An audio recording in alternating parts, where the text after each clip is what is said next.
boarding kaya mabing to fadana hayo adi lagi jaga loy hayo fadana adu pung to sa ko ma pung to ye mo to ban ta gì nè nông mình số mang in số mang in sunrise của chính là của boarding là giờ ra nông ngoài cặp sẽ làm như vậy bây giờ mình kun muốn số đây mình kun muốn cái mang vậy nông ngoài cặp sẽ làm ban ta của đây nông ngoài cặp sẽ làm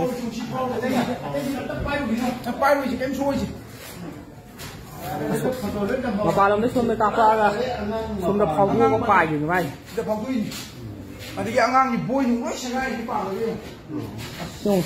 là ngang lấy qua là mình vậy lấy qua mình bôi cái gì lấy qua cái gì lấy đi qua là mình nè ai cả sắc xa như là ổn hay dù xí cài đây thuộc cái này bôi cái xe này nên dùng câu đâm đấy thì chỉ để lấy qua thì như thế đâu là cái gì muốn cho cha bắt tay ní ôi vật phật cái ôi cái này cô dùng nó bôi xe này à xí cái gì tao mà ai hàng gì cái tên đi mình xí cái gì mình xem hết rồi nó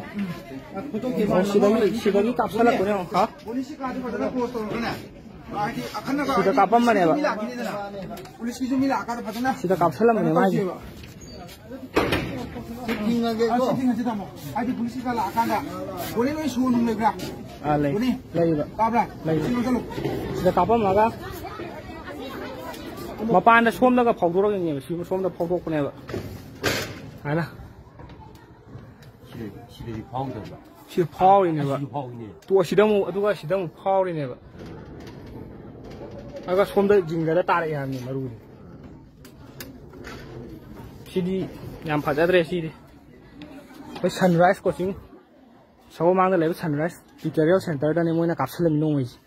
cái bún ba món ta của đây ạ